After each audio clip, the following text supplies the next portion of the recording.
Hello everybody, this is the next lesson online. This is the second time I've had to do it because the other one died. So I'm using a different program now. Now what we're learning today is budgeting, and budgeting can potentially be quite, it can be a bit tedious, I suppose, because what you really do need to do is actually sift through all of a bunch of information and take out the important bits and then use a little bit of logic over the top. And so it's not, again, like I always say, you're probably sick of me saying, it's not overly complicated maths-wise, but it's just a lot of things to negotiate. But what's a budget? Okay, a budget is what you do with money in order to know where and how you're spending it. In other words, you need to know what to do with your income and know where it's going. And the thing with budgets is that there's never any leftover money with a budget, because what you get, your income, is then distributed. It's distributed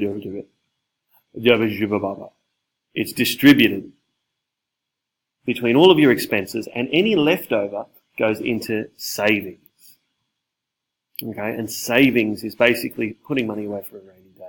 Now, if you live without savings, that means that you're living from week to week or day to day, and that's, it's potentially it's difficult because it'd be hard to get ahead and buy a house or something if you want to, pretending like millennials can actually afford to buy houses. Now, let's start off with this question here. It's a fairly simple one, but it goes through the idea of what a budget is quite effectively. Just bring it down now. Here we go. So, what we've got is this nice table that compares income and expenses, and the question says, Lucy was saving for an overseas trip and accepted some extra casual work. She set up a weekly budget, as shown on the table on the right and below, and aimed to save $110 a week. Now, this is going to prove quite important, aiming to save $110 a week. Now, straight away here we can see that there's a bunch of blank spaces.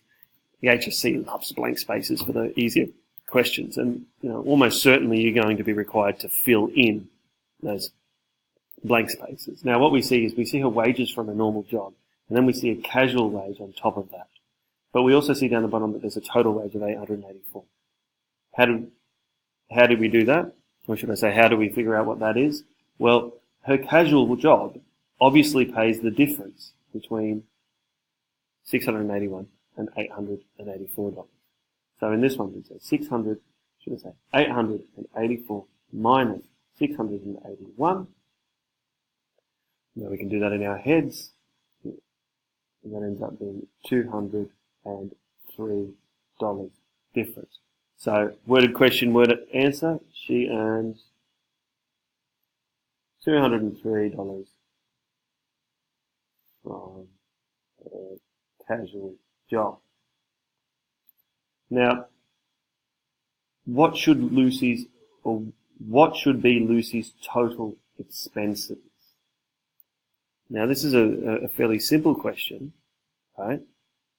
If she earns a total of $884, what should her total expenses be? Well, the thing is, with your budget, is that your total expenses should equal your total income, okay? Your total expenses should equal the total income. Otherwise, you don't have a balanced budget. Otherwise, it's weighed on one side. And so what should Lucy's total expenses be? They should be $884. Now, to balance her budget, how much can Lucy save per week? And this one's a little bit trickier, because now we have to look at all of her costs, which are up here, and whatever's left over, adding up to $884. Whatever's left over will dictate whether Lucy can save $150 on it. And so let's add these up, and we'll just whack them in a line here. $265 for rent, plus $143 for groceries, plus $42 in fares, plus $90 in a car loan, plus $63 in petrol, and plus $185 in entertainment. How much does what are Lucy's expenses thus far? Let's add them up using our calculator. 165 plus 143 plus 42 plus 90 plus 63 plus 185, and that equals $788. You might have noticed the clunky edit, but I made a mistake just then. That was so embarrassing that I can't bear the thought of you guys seeing it. And so it ends up, the total of those $788, and then we go down to this part here and we say, well, her total expenses are $788, and she earns $884. That means $884 minus $788 means that she's only got $96 left over for her savings. Okay, so if she's only got $96 left over for her savings, that means she can't possibly save $150. And so that leads beautifully, and I mean beautifully, into our next question, which is, suggest a way Lucy could increase her savings to $150 a week.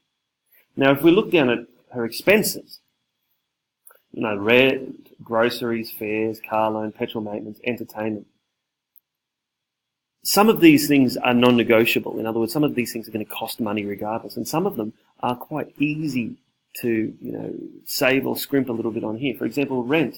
You can't really save money with rent. You can't just choose to pay $30 less or $50 less a week. However, groceries, entertainment, even petrol and car maintenance, they're things that, you know, you can stretch a little bit. Okay? Entertainment, certainly, you don't even need to spend that much money on entertainment per week. It's a fair bit of money, I suppose. That's a going out night. And so just a way Lucy could increase her savings, she could save by spending less on entertainment, and maybe buying cheaper groceries.